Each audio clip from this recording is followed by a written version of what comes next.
This little girl accidentally broke a wine glass, and her father did something he would regret for the rest of his life. Kim Seo-jin forcefully pulled Dabin back and scolded her. "If you can't behave, then go home by yourself." As a result, before the dance party ended, Dabin had truly gone missing. 24 hours after the disappearance, Kim Seo-jin suddenly received a strange phone call. The caller only said that the child was safe, then quickly hung up. The investigation concluded this wasn't a missing person case, but a kidnapping. A group of people squatted inside Kim Seo-jin's villa all day waiting for a ransom call, but none came. The couple was completely devastated. At exactly 10:33, the phone finally rang. A rude, aggressive woman demanded that he return her phone. Anxious and with no time for nonsense, Kim Seo-jin hung up immediately. A minute later, the phone rang again. This time, it was truly the kidnappers, but all they said was that the girl would come home tomorrow before hanging up. The call was too short for the police to trace, but what puzzled everyone was that the kidnappers never mentioned ransom. Unable to sit still, Kim Seo-jin grabbed his phone and began sending out missing child notices. At that moment, he saw the text message from the woman again, still demanding her phone back. Without thinking much, he impulsively sent her the missing notice. Just then, the doorbell rang unexpectedly and everyone rushed outside. The delivery man, startled by the crowd, panicked and ran. He jumped onto his electric scooter and sped away, leaving everyone staring in shock at the small box he had dropped. The atmosphere turned eerily still. No matter how they thought about it, they couldn't understand. If the kidnapper said Dabin would be home today, how could she fit into such a small box? A terrible feeling crept into Kim Seo-jin's mind. Sure enough, when they opened it, inside was a tiny, mangled finger. The mother collapsed completely. She recognized the cartoon bandage on the finger as the one she had put on her daughter just yesterday. DNA testing confirmed it belonged to Dabin. Even worse, the finger showed no signs of life, meaning it was cut off after the child had died. Hearing this, both parents broke down completely, and Han Chae fainted on the spot. But more shocking news came that evening.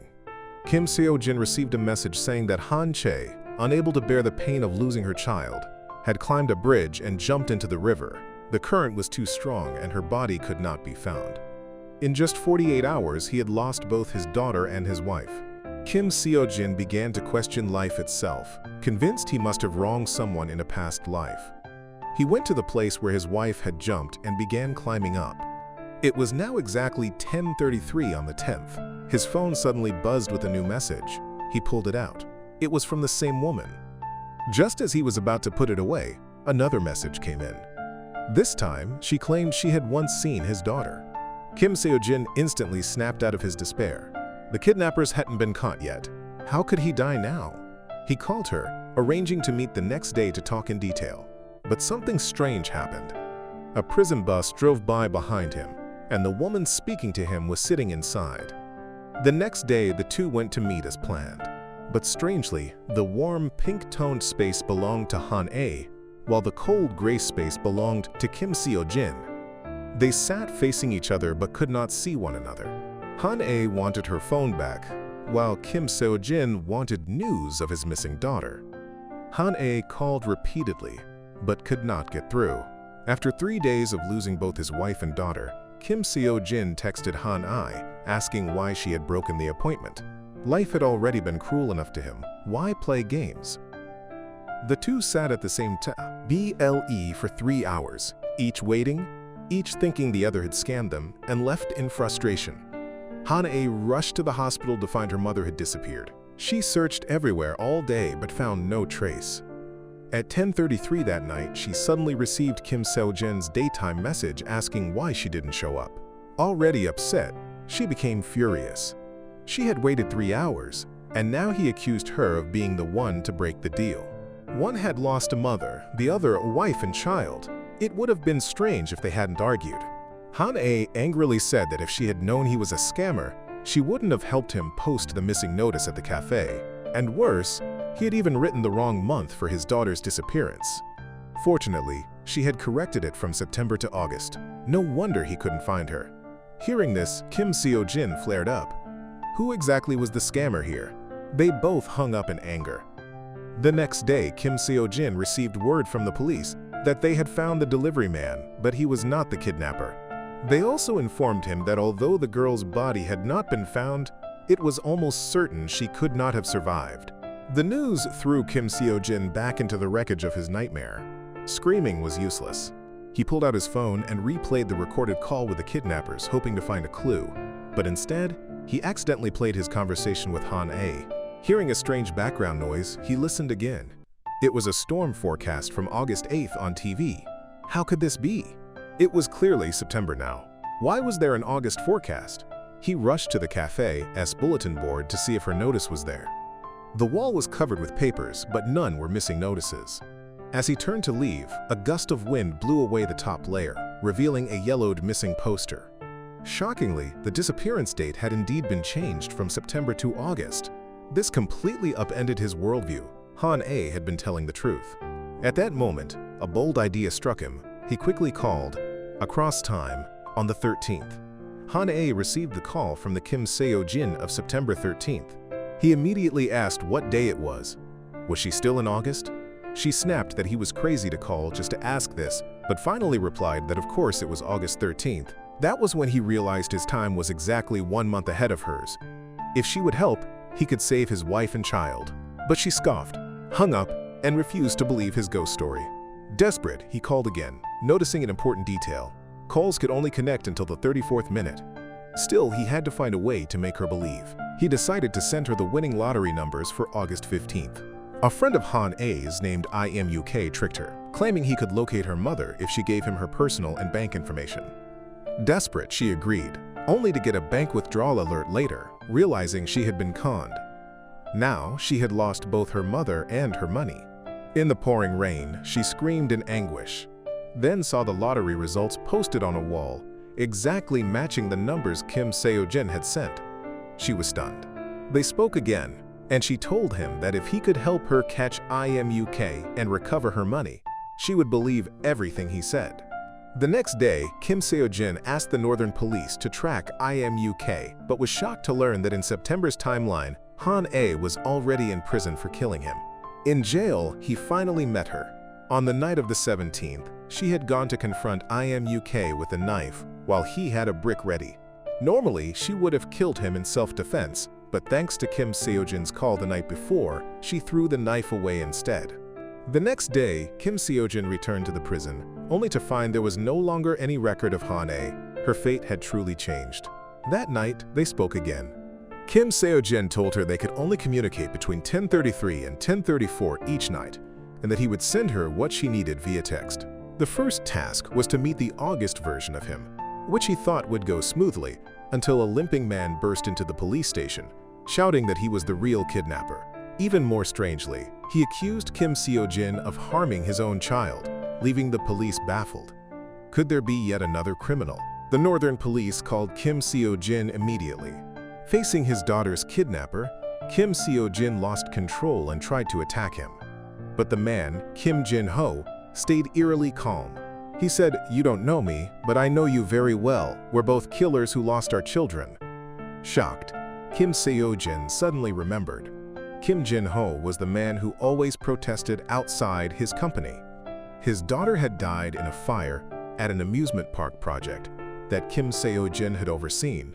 Kim Jin-ho insisted that shoddy materials had caused the fire, and that Kim Seo-jin was responsible. But Kim Seo-jin knew all materials had passed his own inspection. There couldn't have been defects. That incident had gotten him harshly scolded by the chairman, and now he realized the protester was the same man. To think that the culprit was him, it felt like a knife to the heart. With things at this point, the only choice left was to remain calm. The next question from Kim Seo-jin was remarkably precise. The first issue was, when should he meet him to prevent this tragedy? Kim Jin-ho snapped angrily. "We're already at this point, and you're still talking about that?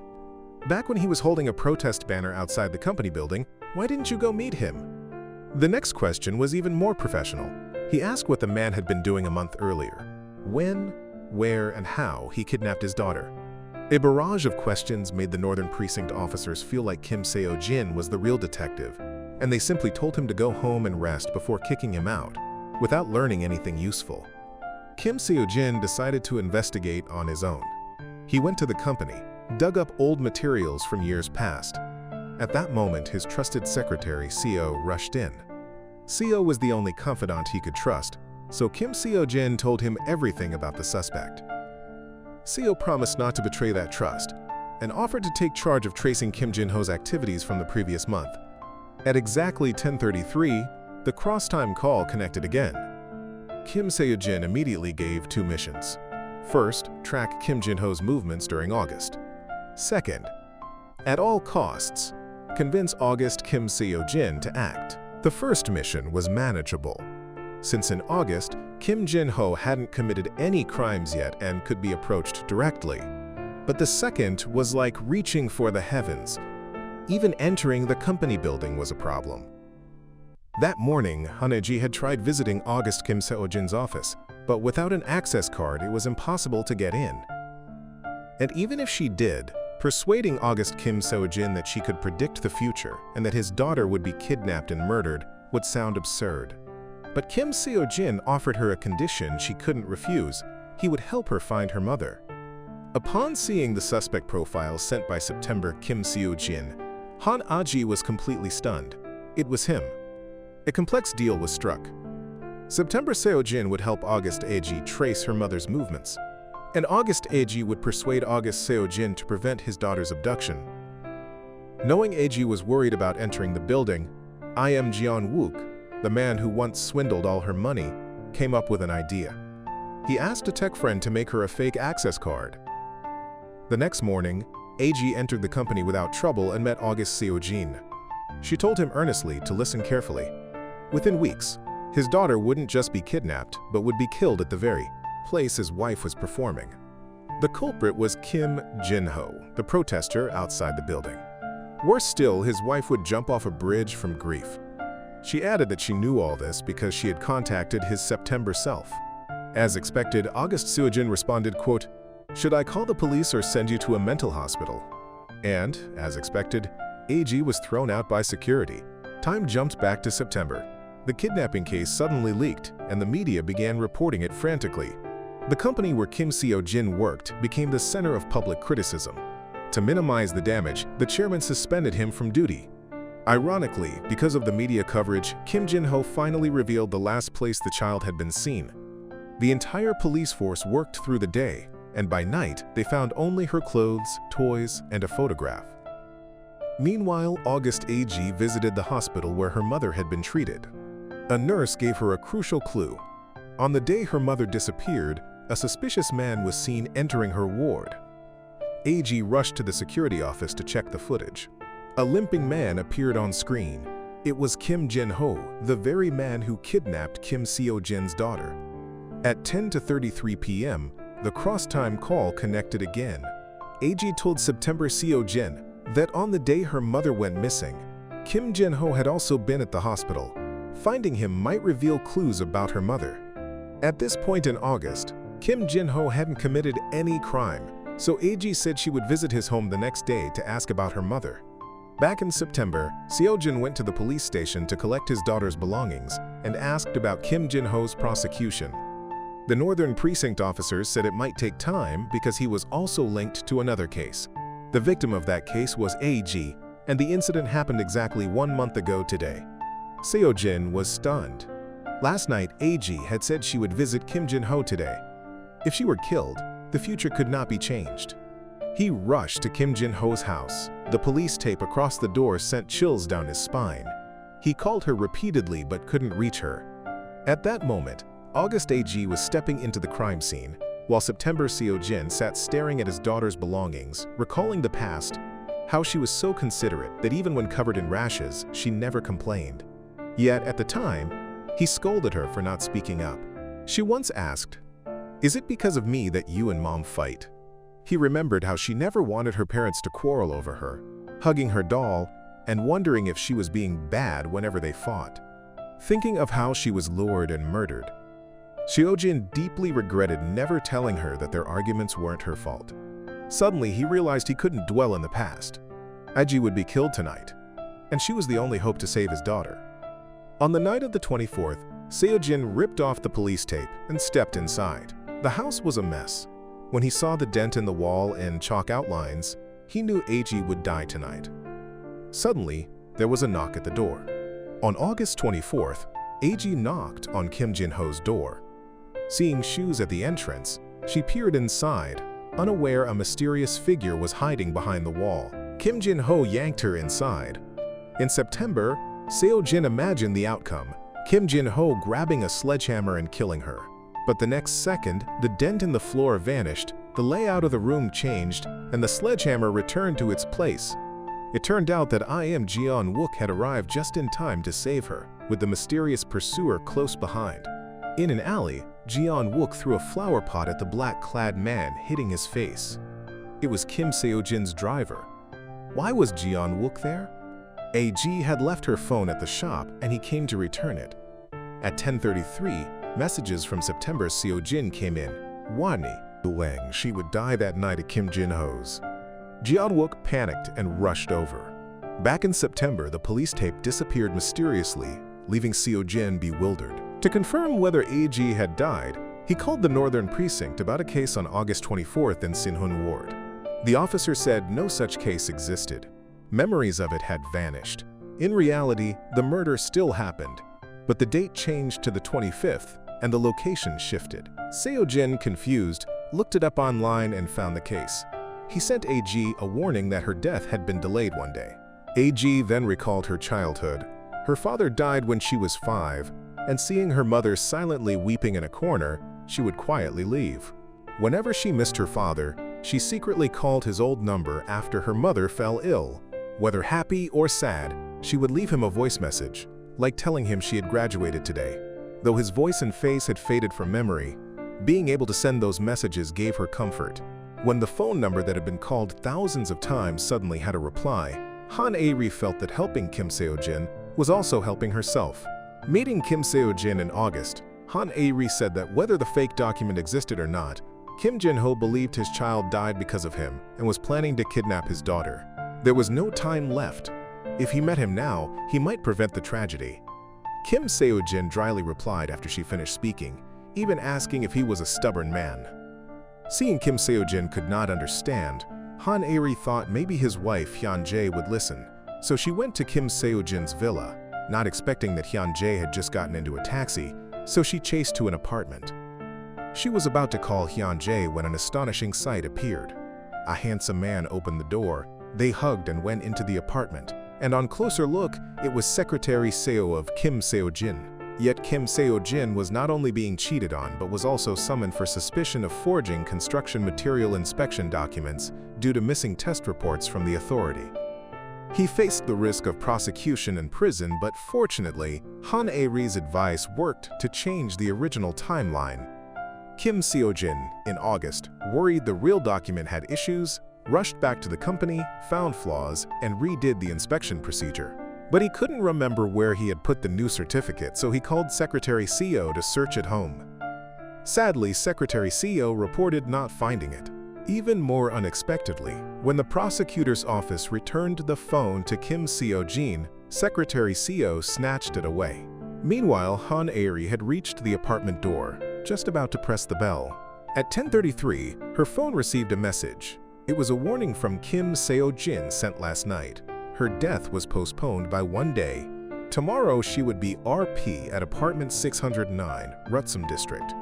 Han Airi looked up. The room before her was 609. Kim Seo-jin had also texted, "Absolutely do not enter apartment 609, or tonight she would die there." Han Airi panicked and called immediately, but the phone was in Secretary Seo's hand. Kim Seo-jin rushed to grab it back, but Secretary Seo shamelessly turned it off in front of him. At the same time, Secretary Seo inside the apartment noticed movement outside. Kim Seo-jin anxiously tried again to get the phone to warn Han Airi to run, lunging forward. Secretary Seo approached the iron door. At 10:34, Kim Seo-jin got the phone, but the call couldn't connect. Secretary Seo forcefully pushed the door open, but luckily Han Airi escaped into the elevator. Kim Seo-jin in August finally acted, staying up all night, demanding the authority urgently send the inspection certificate. Luckily, it arrived in time, changing history again. In the file appeared the new certificate, clearing Kim Seo-jin from forgery charges. Now to sum up, Kim Seo-jin in September only knew Secretary Seo had forged documents to frame him, but didn't expect his wife Hyun-jae was also having an affair with him. At that time, HJ in August, due to dim lights and Secretary Seo removing his glasses, only knew Hyun-jae betrayed Kim Seo-jin. Unaware, Secretary Seo was suspicious. Kim Seo-jin in September hurried to the Rootsum apartment, found it empty, then tricked the building management by claiming his car had been scratched by apartment 609's resident to get the owner's number, discovering it was his driver. That ended with department head Lee completely becoming a scapegoat, and Kim Seo-jin affirming the one wanting to kill Han Airi was his driver, not knowing the mastermind behind was his secretary. Who knows what bad karma Kim Seo-jin carried from his past life, as Secretary Seo emerged the ultimate winner, embracing another man's wife, driving another man's car, comforting another man's child, and plotting to seize all of Kim Seo-jin's assets to emigrate abroad. At 10:33 p.m., Kim Seo-jin received a message from Han Airi, containing a video In UK had filmed near Hyun-jae's home. It was department head Lee. He told Han Airi the person both times chasing her was his driver. The next day, Kim Seo-jin planned to pretend that the company car was being serviced and had department head Lee drive him in his personal car to a location. Upon arrival, he sent Lee away, then planted a tracker under the car. That night, the tracker showed the car on the expressway, so Kim Seo-jin curiously followed, reaching an abandoned warehouse where the signal suddenly vanished. Fearlessly, he went into the dark, arriving at an abandoned greenhouse, and was so frightened he fell to the ground. Looking up, he saw a hanging body. It was Han Airi's mother. The terrifying sight made him gasp as if losing half his soul. At that moment, the phone rang. Han Airi asked if he had checked department head Lee's background. Kim Seo-jin, too shocked to answer, recounted following Lee and finding the corpse. Han Airi, startled, told him to run immediately, but instead he used his phone flashlight to snap some photos. Courageously he approached, searched the bag, and found scraps of paper. He thought of calling the police but realized it would be impossible to explain in the middle of the night at such a desolate place. So he went to a phone booth, wrapping the receiver in a handkerchief, and called the police. Unbeknownst to him, someone was watching his every move. Following the tracker signal to a bus station, he found it on a coach's rear, losing the lead. Back home, he examined the paper scraps, bank transfer receipts with an account number. With help from a bank director friend, he got the account owner's number. Calling, an old man answered. Kim Seo-jin asked who had transferred money 2 days ago. The old man named Han Airi's mother. The shocking news made Kim Seo-jin pull over, open Han Airi's photo, and compare it with the corpse photo that damned Lee dared kill her mother. At that moment, Han Airi received a message. Her mother's account had just received 100 million won, the most she had ever seen. She rushed to the bank but was refused info for not being the owner. Luckily, Inguk's friend at the bank found the sender was Kim Seo-jin's driver. At 10:33 p.m., the time-crossing call connected again. Han Airi asked if her mother was okay. Kim Seo-jin couldn't say she was dead, only telling Han Airi to listen carefully. He had traced her mother only up to the 14th, and she must find her before the 26th. Han Airi grew suspicious. Why before the 26th? If not found, what then? She realized the truth. Her mother had been murdered. Swallowing tears, she wrote down every place her mother visited after the 14th. The next day brought another shock. A call from Detective Park. Kim Jin-ho, the man who wanted to kill him, had committed suicide. Previously, Secretary Seo had found Kim Jin-ho, who came to the company to complain about his tragedy, See Life. His eldest daughter burned to death at a park, his younger daughter bedridden with severe lung disease. To prevent her from becoming disabled, he begged help for someone, promising the child could get a lung transplant in prison. Unable to bear it, Kim Jin-ho called Kim Seo-jin, arranging to meet in the morning to reveal the mastermind. Unexpectedly, the next morning Detective Park called to say Kim Jin-ho had ended his life. Right after, a restaurant owner called, remembering the woman Kim Seo-jin had been looking for had once visited, and mentioned taking a coach, suggesting a lead. Following it, Kim Seo-jin reached a motel near the station, learning Han Airi's mother had stayed in room 305 for a month. As he entered, Detective Park called, asking what he was doing on the night of the 26th. Kim Seo-jin immediately sensed trouble. Forensic analysis had found clear strangulation marks, confirming the victim was murdered. Even more shocking, a special tie clip, a company anniversary gift engraved with his name, was in the victim's mouth. To make matters worse, his phone signal was at the crime scene. Panicked, he remembered the tie clip had fallen in Department Head Lee's car that day. Detective Park urged him to surrender, but if arrested now, he could never save his daughter. When the police surrounded the inn, driven into a corner, he had to climb to the third-floor balcony and recklessly jump down. His leg was severely injured, and in the end he still couldn't escape the fate of being captured. But strangely, right after that, everyone gradually disappeared. It turned out that in the past, there had been a shocking building collapse. At that time, Kim Seo-jin had just run into the restroom when the wall beside her began to crack. The whole building shook violently in a scene never before seen. People panicked and fled, yet tragedy still struck.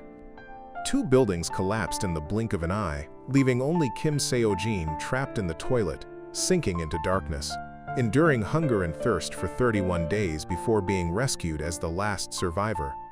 Han Ae-jin's mother in the present was lost in the exact same way as Kim Seo-jin 19 years ago, on the very day she stepped into the dark tunnel. But then everything would end. Wiping her tears, H texted, "When the darkness passes, let's meet." After tidying her room, she messaged her friends saying she wanted to find her mother. The 3 quickly went to the diner Kim Seo-jin mentioned, and a miracle appeared. They encountered her mother approaching, and history instantly changed. All traces of Kwat Song-jia's death vanished. At this point, Kim Seo-jin was certain the one who saved her was Han Ae-jin. To confirm Han Ae-jin's mother's safety, Kim Seo-jin went to the police station. Officer Bak said he knew no one named Kwat Song-jia. Kim Seo-jin breathed a sigh of relief, finally reassured. Along with history being altered, Chief Lai's memories also changed. This meant the tracker Kim Seo-jin had planted on his car had not yet been discovered. Reviewing the tracking data, Kim Seo-jin found that on the day Kim Jin-ho jumped from the building, Chief Lee had also gone to that hospital. This couldn't be a coincidence, so he immediately went to the hospital. Following the scene clues, the jump location was the hospital rooftop, but Kim Jin-ho, limping and handcuffed, couldn't have climbed over such a high railing on his own. News reported he jumped at 10:00 a.m., while Chief Lee had been at the hospital from 9:34 to 10:09. Clearly, the one who killed Kim Jin-ho was Chief Lee. The next day, Han Ae-jin's mother told her to visit her father's grave together. On the way, she sent Han Ae-jin to buy flowers, subtly sending her away. When she returned, only a note was left on the seat. "Don't look for me anymore. This is the only way we both can live." Though she didn't understand why, Han Ae-jin knew her mother was in trouble and feared Chief Lee would harm her again. She frantically sought out Imon UK, received from him an 80,000-volt stun gun, then tailed Chief Lee's car, following him into an alley before drawing her weapon. At this point, the childhood past of Hoon-chae was revealed.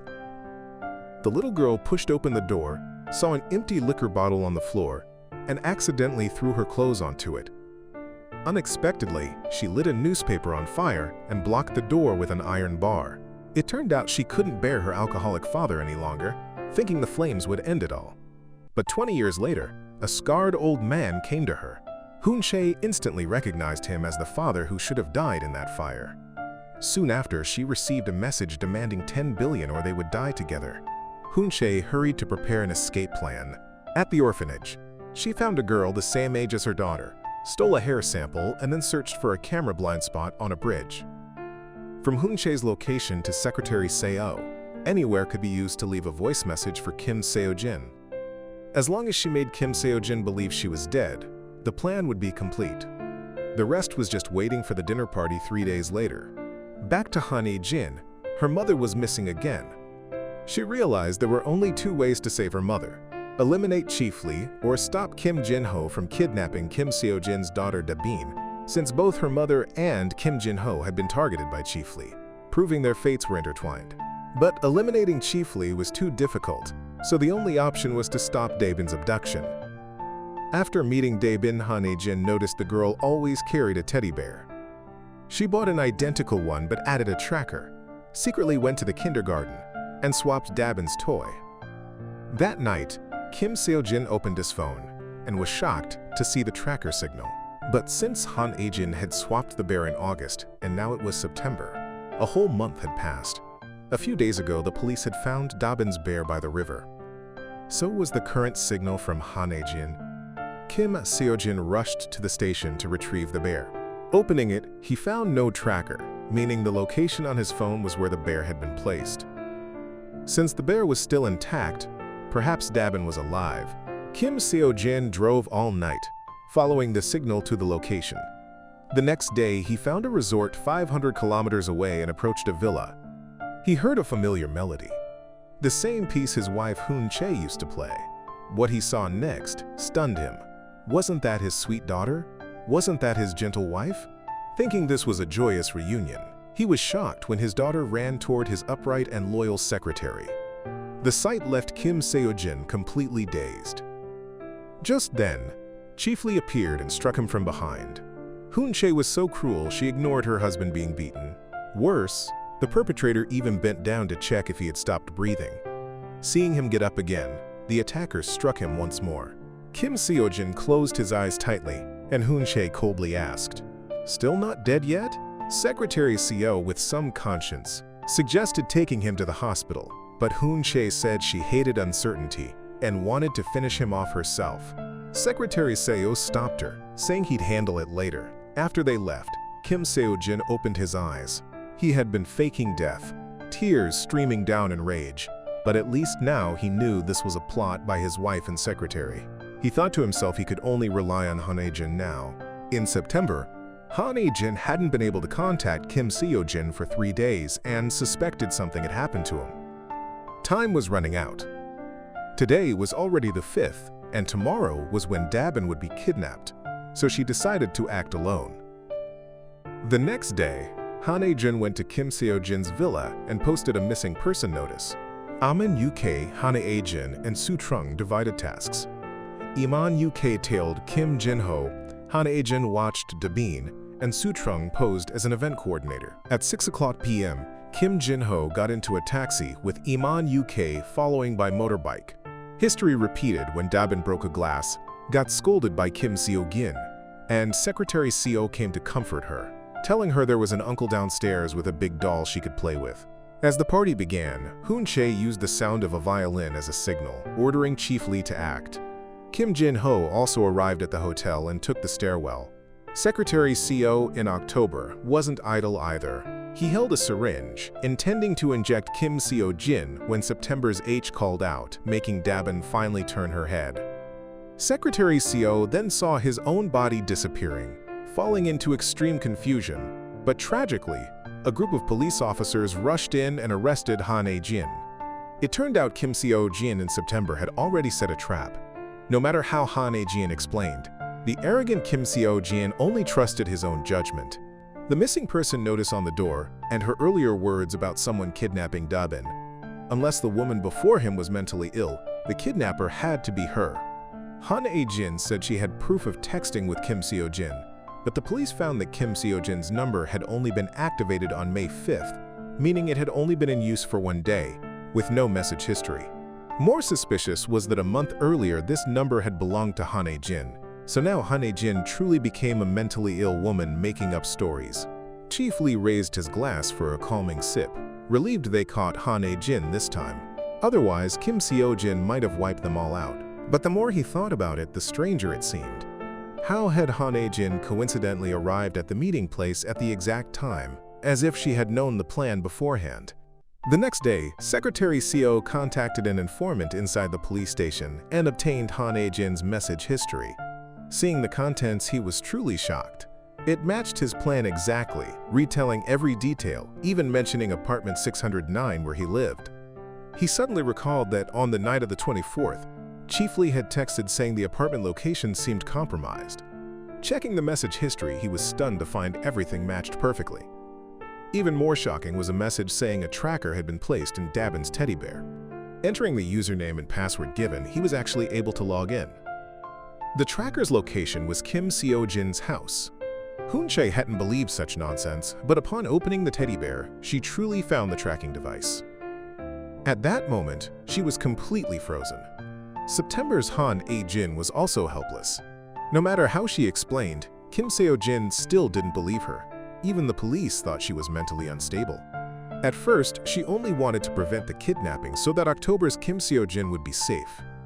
He was about to explain, but still couldn't get the call through. If there were too many coincidences, it certainly wasn't by chance. So Secretary Seo rushed to the hospital to find Kim Jin-ho. Unexpectedly, he received news that Kim Jin-ho said Han A-ji was actually the daughter of GWAK Song-ja. And wasn't GWAK Song-ja the person Chief Lee had been searching for all along? At that moment, Secretary Seo was puzzled. He had never heard Chief Lee mention this person. This guy dared to hide it from him. From here, cracks began to appear among the trio of antagonists, and at the critical moment, GWAK Song-ja appeared. She sought out the chairman of the construction company. This elderly man turned out to be a key figure later. Because he stepped forward, Kim Seo-jin in September was forced to withdraw the lawsuit. Han A-ji was finally released, and the moment she stepped out of the gate, she received a call from Kim Seo-jin in October. "When I was arrested, you didn't call. Now I'm released and you're looking for me?" she said, telling him she would never trust him again. Unexpectedly, a voice pleading for help came from the other end.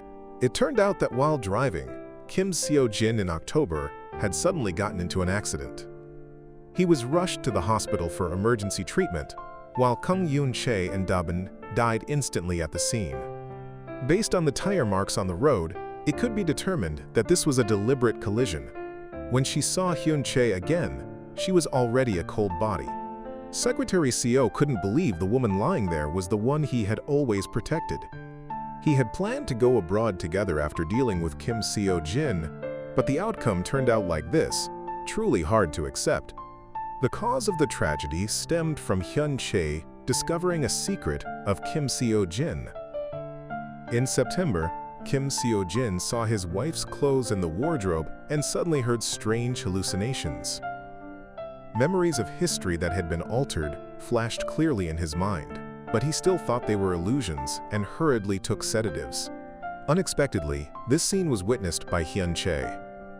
Out of curiosity, Hyun-chae searched through his medical files in the study and discovered he suffered from severe post-traumatic anxiety disorder. 19 years earlier, right after finishing the college entrance exam, Kim Seo-jin had followed his father to a construction site for the first time.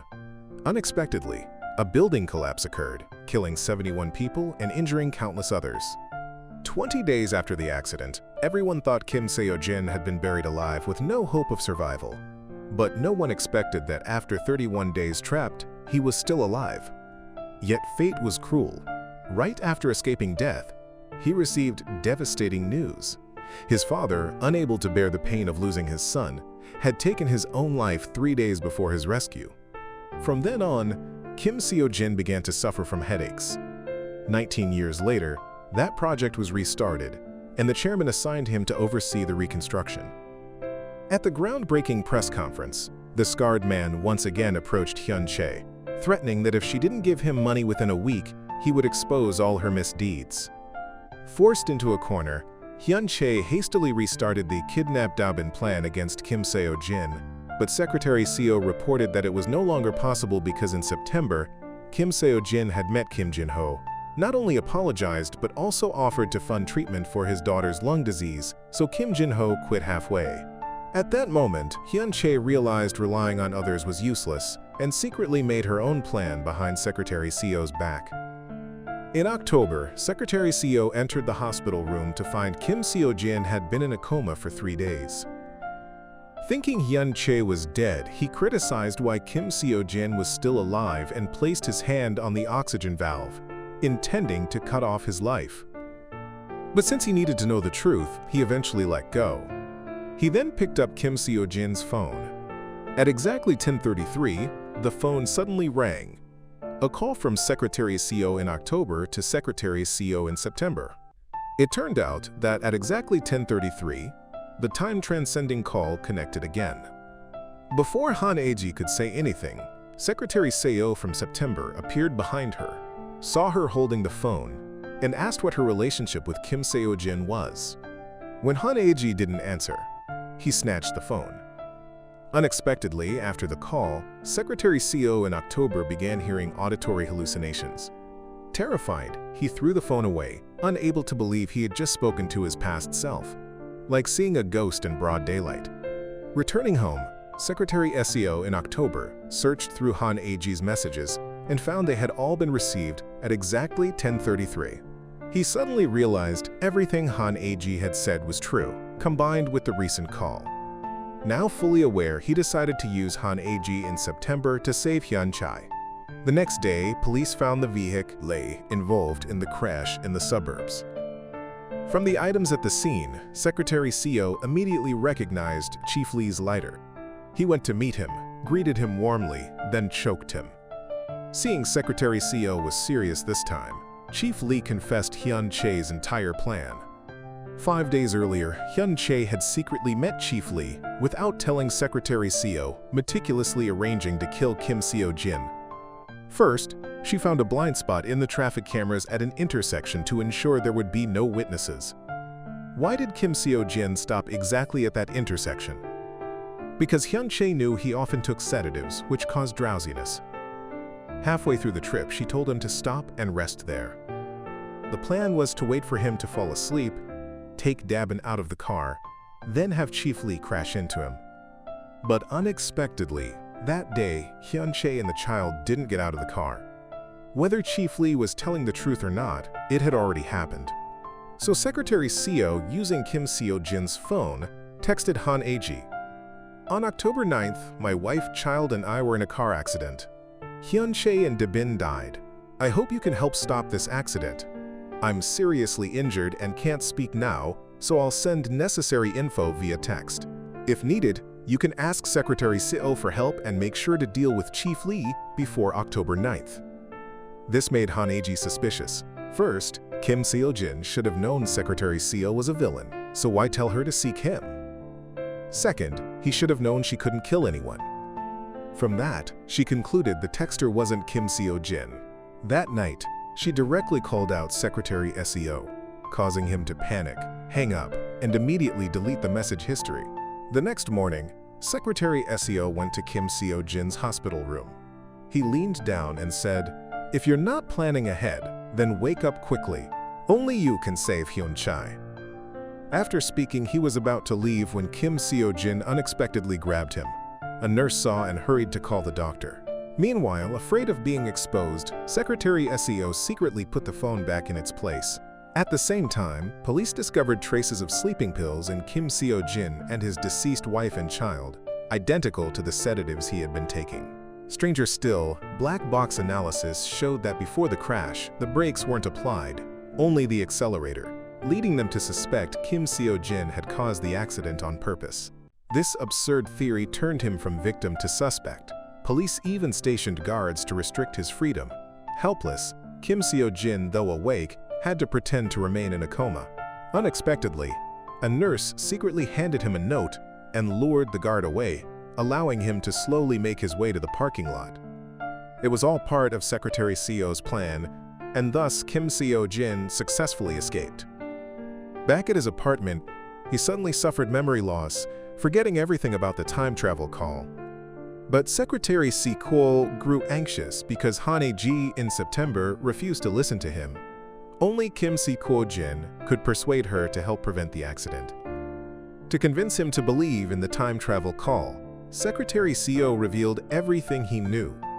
Half believing, half doubting, Kim Seo-jin called Han Ae-ji, telling her he would have an accident and that the culprit was Chief Lee. They must stop it before October 9th. The next day, Secretary Seo arranged to meet Chief Lee, while Kim Seo-jin landed him a friendly punch and choked him. Seeing he was serious, Chief Lee revealed it was all ordered by Chairman Do, the final mastermind. It turned out Hyun Chae had accidentally discovered Chairman Do was looking for Han Ae-ji's mother and had also transferred 100 million to her, so she guessed GWAK Song Ja held something over him. Hyun Chae risked pretending to have evidence to blackmail Chairman Do, but the ruthless chairman ordered Chief Lee to take care of her. Thus, following the plan, Hyun-chae intended to harm Kim Seo-jin, ramming the car before she and the child could get out, then injecting the entire family with anesthetic. Kim Seo-jin asked what GWAK Song-ja had over him, but Chief Lee only knew it was an audio file. Learning the truth, Kim Seo-jin's attitude towards Secretary Seo changed completely. It turned out that 3 days ago he had already remembered everything. He pretended to have amnesia just to extract information from Secretary Seo, and from there track down Chief Lee. In September, Han A-jin suddenly received news that her mother had collapsed and been hospitalized. She rushed to the hospital and finally found her mother. But when she printed out her mother's medical record, she discovered the file had been taken away the day before. Han A-jin immediately went to the surveillance room to check. Once again, it was Chief Lee.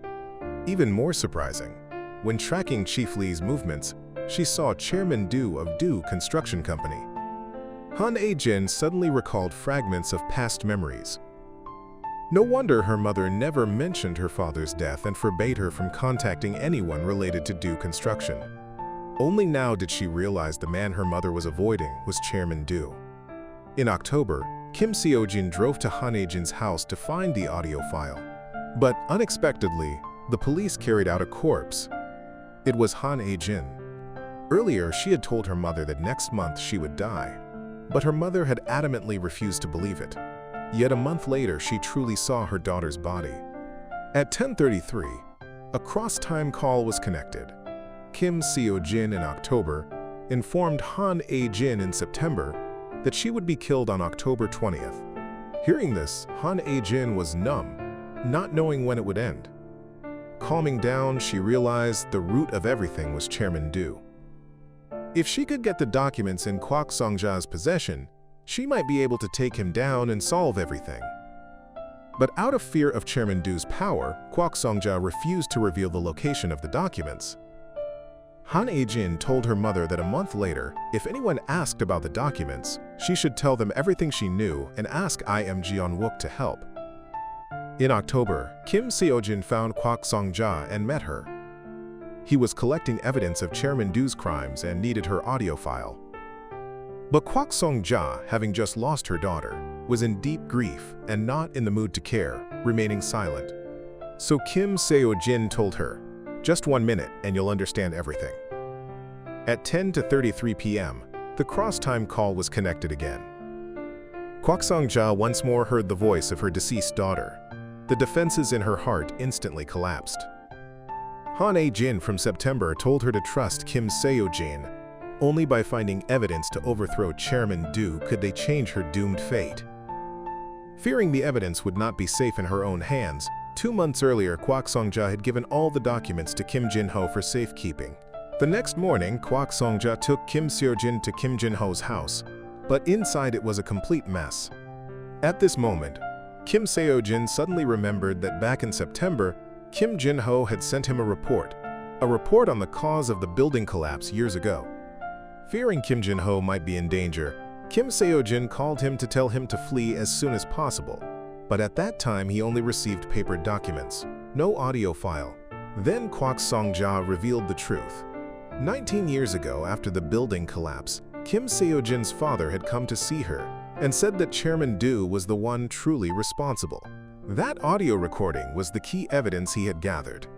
He also told her that before exposing the truth, no matter what happened, he would never commit suicide.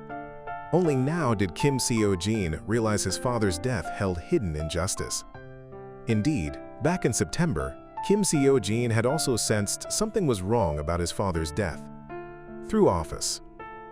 Bake, he found the old case file and discovered the culprit had left an incomplete fingerprint at the scene. Technology back then couldn't identify it, but now it could, so they tested it again and discovered the true cause of his father's death. It turned out that years ago, when Kim Seo-jin's father was about to expose Chairman Do's crimes, he had met with the investigator in charge of the collapse case, only to be pushed down the stairs by him. That man was Baek Ju-dong. Because the case was so old, even with fingerprint evidence, it would be difficult to convict him. Kim Seo-jin suddenly recalled seeing Baek Ju-dong in Chairman Do's office, meaning the real killer of his father was very likely Chairman Do as well. In late September, Kim Seo-jin finally came to his senses and suddenly sought out Han Ae-jin. Seeing the old watch on her wrist, he was shocked to find its hands stopped at 10:33. At that moment, the cross-time call was connected. October Kim Seo-jin calling September Kim Seo-jin.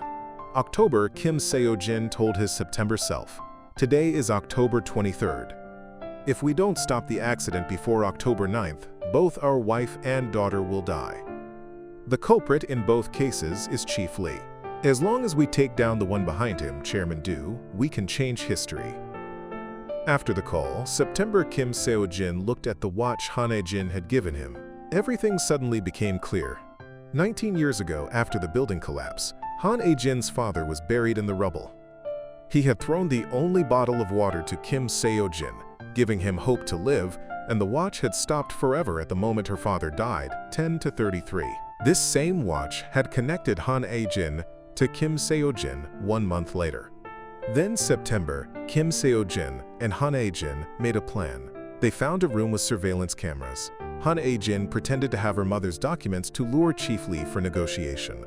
Im Jeon-wook would support from outside, and Kim Seo-jin would stay on standby at the police station. Once they obtained evidence of Chief Lee's crimes, they would coordinate with the police to arrest him, but they were too inexperienced. Chief Lee never acted according to script.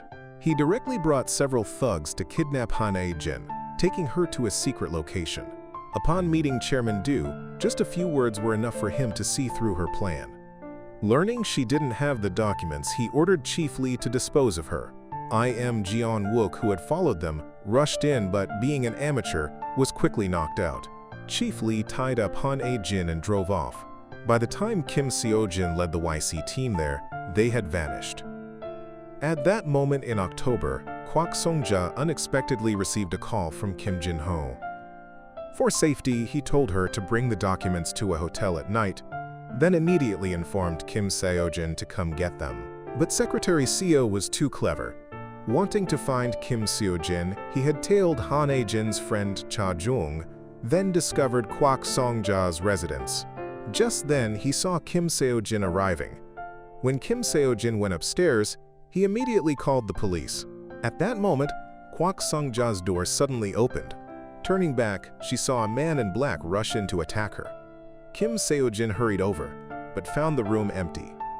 Seeing the scuff marks on the floor, he remembered the man in black he'd passed near the elevator and immediately gave chase, discovering the elevator had stopped at the top floor.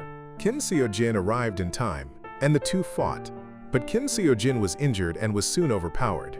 Just then, police sirens blared. The man in black had no choice but to abandon his plan and flee. Police arrived quickly on the rooftop. Though Kwak Song-ja was saved, Kim Seo-jin was arrested on suspicion of murder. Time shifted back to September. The police, through surveillance footage, tracked Chief Lee's car heading toward a highway interchange, but it vanished mid-route, likely into a road without cameras. Im Seo-jin recalled Han Ae-jin saying that on October 9th, Chief Lee would cause an accident at an intersection without cameras, proof that he had pre-selected the scene. Kim Seo-jin searched for that location on his phone. Meanwhile, Chief Lee took Han Ae-jin out of the car, injected her with drugs, and intended to kill her in a staged traffic accident. But he underestimated Kim Seo-jin, who quickly tracked them down. Seeing the situation turn, Chief Lee fled, but police gave chase and finally caught him at an intersection. Strangely, after Chief Lee's arrest, everything that followed changed. History was rewritten again. In October, Kim Seo-jin opened the door to see his daughter Dabin, confirming everything had reset. Overjoyed, he rushed to Han Ae-jin's house, but strangely, no one answered. He called Im Jeon-wook, who tearfully said Kwak Song-ja was still in the hospital and Han Ae-jin remained dead. Nothing had changed. Kim Seo-jin then realized the one who killed Han Ae-jin wasn't Chief Lee. Unless they took down Chairman Do, all efforts would be in vain. He suddenly remembered that in the chaos, he'd forgotten to take the documents from Kim Jin-ho. Unexpectedly, Secretary Seo had entered Kwak Song-ja's room during the commotion, taken the document bag from the table, and opened it. Inside were all files about the old building collapse. Accidentally dropping the USB, he plugged it into the computer and opened a video. Though history had changed, Secretary Seo's memories remained intact. He suddenly remembered that Chief Lee had once shown him two passports, one of a child, the other of Hwang Chae, and had revealed Hwang Chae's plan. Once she tricked Chairman Du into giving her a huge sum, she would abandon Secretary Seo and take the child abroad. So he confronted Hwang Chae, throwing the two passports in front of her. Knowing she was exposed, Hwang Chae admitted to setting her alcoholic stepfather on fire when she was young, claiming she was forced by her father and thus intended to flee with her child. Strangely, Secretary Seo believed her completely. To eliminate loose ends, Hwang Chae went to her father's house, deliberately smashed a glass to create a noise. Someone outside heard it and came to check. At this moment, Hwang Chae quickly went to the living room, slipped a pill into the liquor bottle, thinking she would wait until he fell asleep and then do the same as 18 years ago. She planned to set him on fire alive, but unexpectedly, this petty trick was seen through by him. He bent down to ask what she was trying to do. He grabbed Hwang Chae's hair, cursing and threatening her. She was not to be outdone, opened her mouth and bit his neck. This action infuriated him.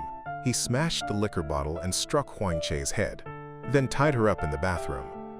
While her father went out to buy liquor, she hurriedly called Secretary Seo, but was caught by him. The drunk man furiously poured gasoline on Hwang Chae. Just then, Secretary Seo rushed in, beat him badly, and strangled him until he passed out. When Secretary Seo supported Hwang Chae to leave, the old man suddenly stabbed from behind. The two struggled over the knife, and Hwang Chae, terrified, ran away. In the end, Secretary Seo and the old man fought each other to death. In September, Kwak Sung-ja unexpectedly received a call from Kim Jin-ho. By then, she already knew this document was extremely important to her daughter, so she told Kim Jin-ho to hand it to Han E-jin. Kim Jin-ho then arranged for Han E-jin to come to his house for the document, but unexpectedly, that night, a mysterious intruder sneaked into Kim Jin-ho's house. When Han E-jin arrived, Kim Jin-ho was lying motionless on the floor. It turned out earlier, Kim Jin-ho was coaxing his daughter to sleep. The girl kept asking when she would recover from her illness. Kim Jin-ho had to lie to reassure her and put her to sleep. Just as she lay down, a sudden knocko, as mind, the door was heard. Kim Seo-jin went to check and was attacked by a man in black. Fortunately, Han E-jin was nearby. She texted Kim Jin-ho saying she was close and would arrive immediately. Seeing the message, the intruder quickly fled, thus saving Kim Jin-ho's mother. But he was still seriously injured and fell into a coma. The attack on Kim Jin-ho altered the history of October. Due to severe injuries and hospitalization, he could not deliver the document to Kwak Sung-ja. All progress regarding the evidence document was completely erased. At 10:33 p.m., the cross-time call connected. Kim Seo-jin told Han E-jin that Secretary Seo had died. Han E-jin also informed Kim Seo-jin about Kim Seo-jin received information about the culprit, Kim Seo-jin's father.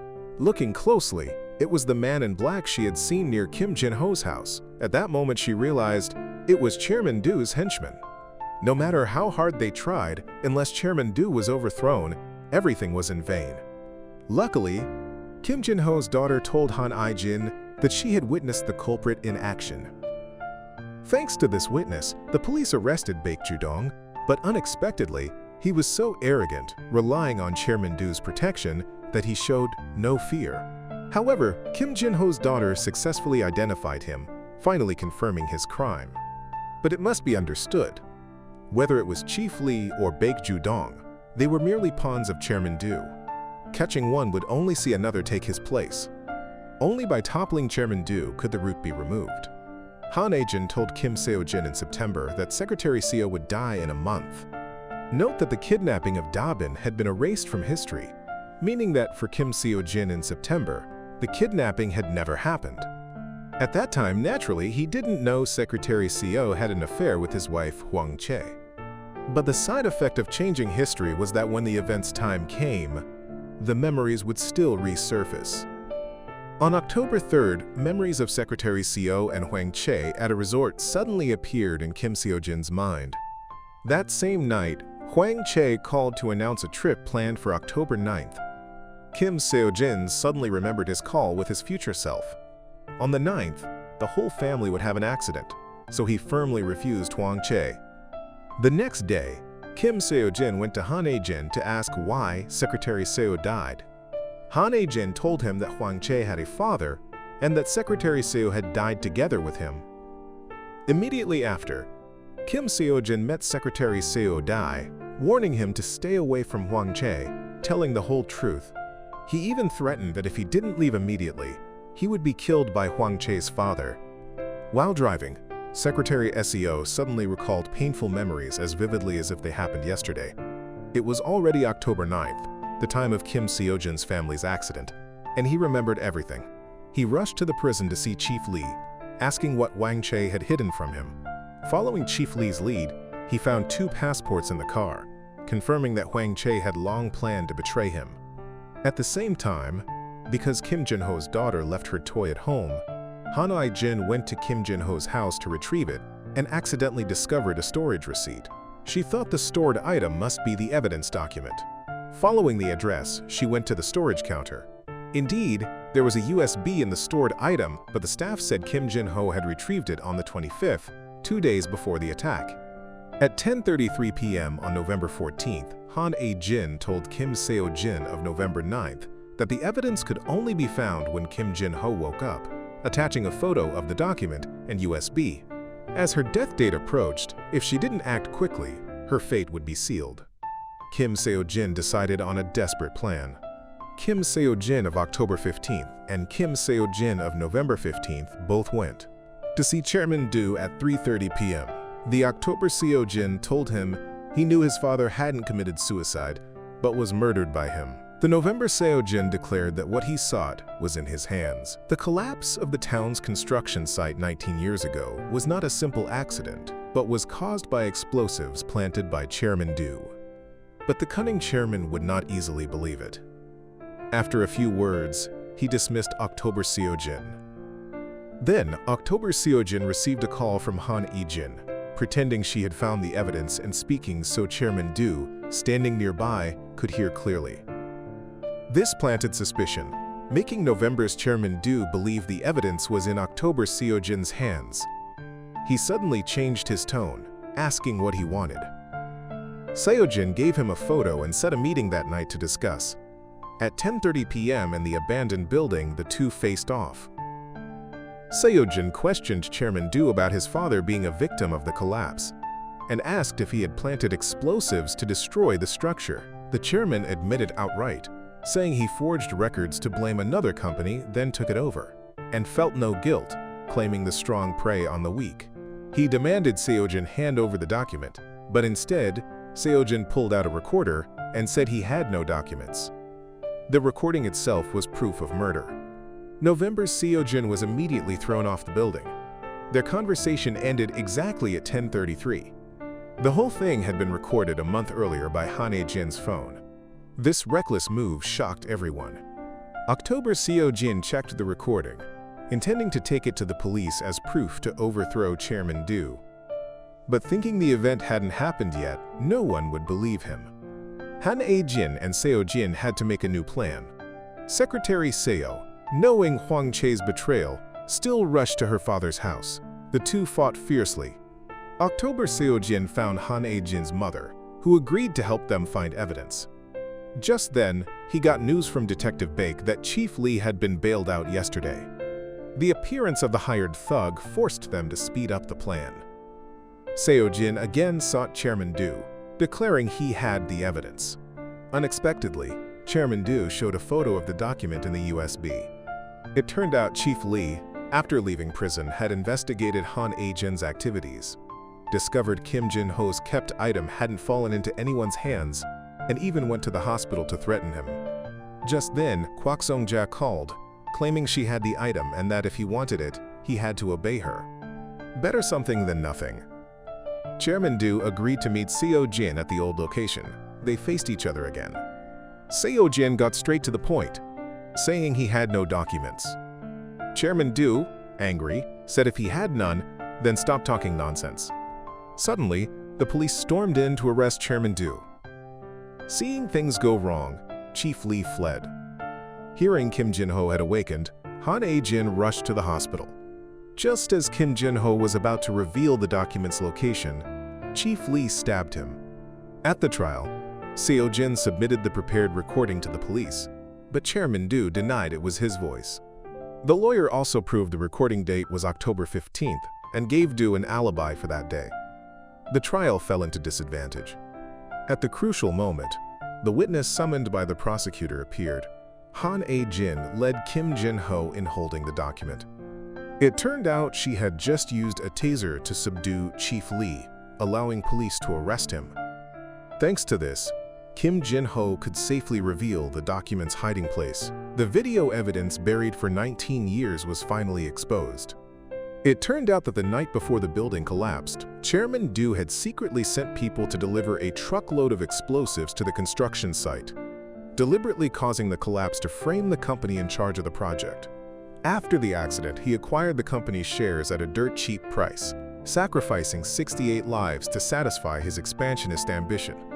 After the incident, Kim Seo-jin's father discovered something suspicious, confronted Chairman Do, and secretly recorded a video as evidence. Justice never truly disappears.